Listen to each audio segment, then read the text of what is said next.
नमस्कार साथियों आज के इस वीडियो में हम आरआरबी ग्रुप डी एग्जाम 2025 के सिलेबस को देखते हुए जीके जीएस के महत्वपूर्ण प्रश्नों को देखेंगे। जी हाँ, जीके जीएस और करंट अफेयर्स के महत्वपूर्ण प्रश्नों को, इंपॉर्टेंट क्वेश्चंस को आज के इस वीडियो में हम डिस्कस करेंगे, जो कि प्रीवियस ईयर्स पर आधारित है। जी हाँ, प्रीवियस ईयर्स के पैटर्न को देखते हुए प्रश्नों को आज के वीडियो में इंक्लूड किया गया है। बात करते हैं पहले प्रश्न की।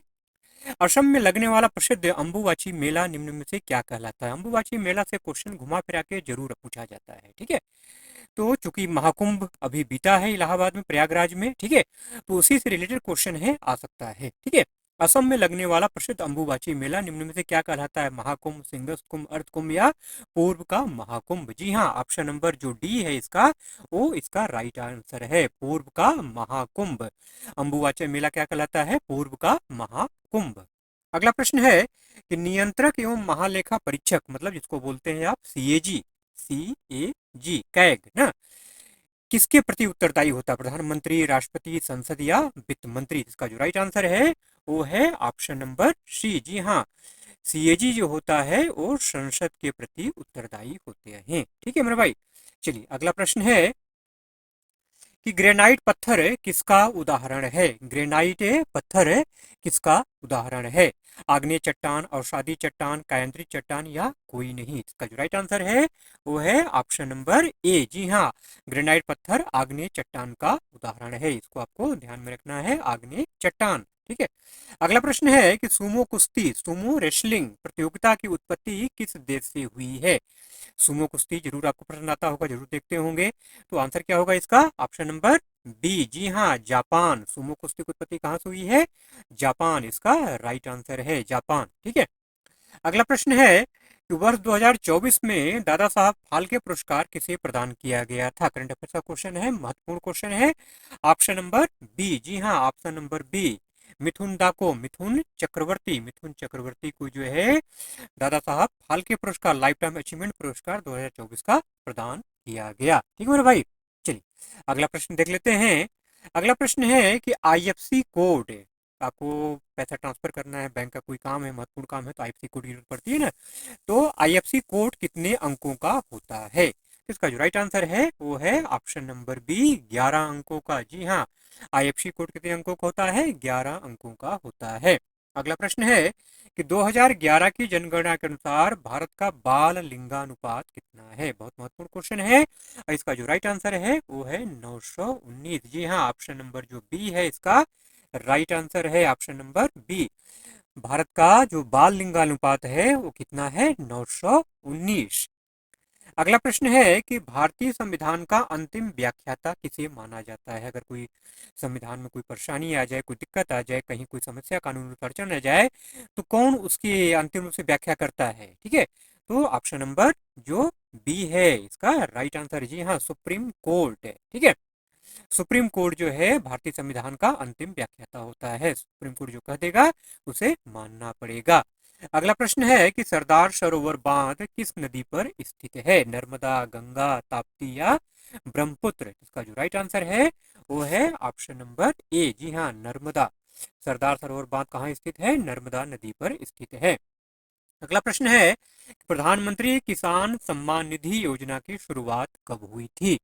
बहुत महत्वपूर्ण क्वेश्चन है, ये बार बार पूछा जाता है टीसीएस के द्वारा, और आंसर नंबर जो इसका बी है 2019। जी हाँ, 2019 में पीएम किसान सम्मान निधि योजना की शुरुआत हुई थी, जिसमें जो है किसानों को प्रतिवर्ष 6,000 रुपए दिए जाते हैं। ठीक है, अगला प्रश्न है कि ट्रेन टू पाकिस्तान, ये जो पुस्तक है किसकी रचना है? तो ऑप्शन नंबर ए आपको ध्यान में रखना है, खुशवंत सिंह। जी हाँ, खुशवंत सिंह की रचना है ट्रेन टू पाकिस्तान। ठीक है, अगला प्रश्न है कि अंतर्राष्ट्रीय मलेरिया दिवस कब मनाया जाता है? जी हाँ, अंतर्राष्ट्रीय मलेरिया दिवस कब मनाया जाता है? 25 जनवरी, 25 फरवरी, 25 मार्च या 25 अप्रैल? ठीक है, तो ऑप्शन नंबर जो डी है इसका राइट आंसर है। जी हाँ, 25 अप्रैल को जो है अंतर्राष्ट्रीय मलेरिया दिवस मनाया जाता है। अगला प्रश्न है कि झिझिया किस राज्य का लोक नृत्य है? झिझिया, हाँ, कुछ याद आ रहा है? झिझिया कहाँ का लोक नृत्य है? झिझिया जो है ये बिहार का लोक नृत्य है। जी हाँ, ऑप्शन नंबर जो सी है इसका राइट आंसर है, बिहार का लोक नृत्य है झिझिया।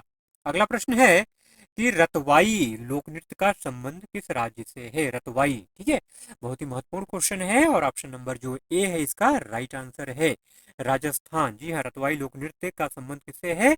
राजस्थान से है। ठीक है मेरे भाई, अगला प्रश्न है कि खेलो इंडिया यूथ गेम्स 2023 का मेजबान कौन सा राज्य था?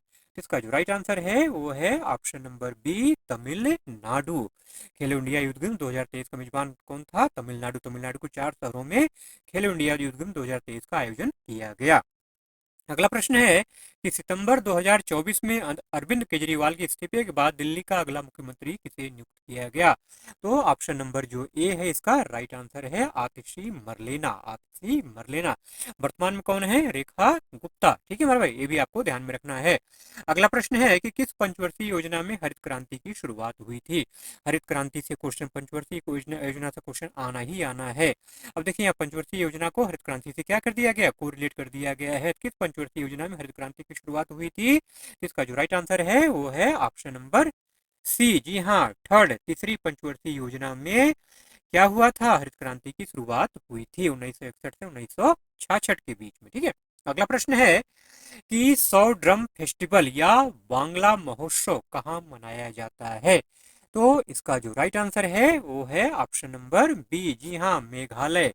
मेघालय में जो है 100 ड्रम फेस्टिवल मनाया जाता है। ठीक है मेरे भाई, अगला प्रश्न है कि स्वतंत्र भारत का पहला बजट किस वित्त मंत्री ने पेश किया था? जवाहरलाल नेहरू, सरदार वल्लभ भाई पटेल, खड़मुख शेट्टी या दादा भाई नौरोजी? ऑप्शन नंबर जो सी है इसका राइट आंसर है खड़मुखम शेट्टी। ठीक है, अगला प्रश्न है कि श्रीरंगपट्टनम संधि के तहत कौन सा युद्ध समाप्त हुआ था? हल्दी घाटी का युद्ध, पानीपत का तितरी युद्ध या तीसरा आंग्ल मैसूर युद्ध या कोई नहीं? ऑप्शन नंबर जो सी है इसका राइट आंसर है तीसरा आंग्ल मैसूर युद्ध।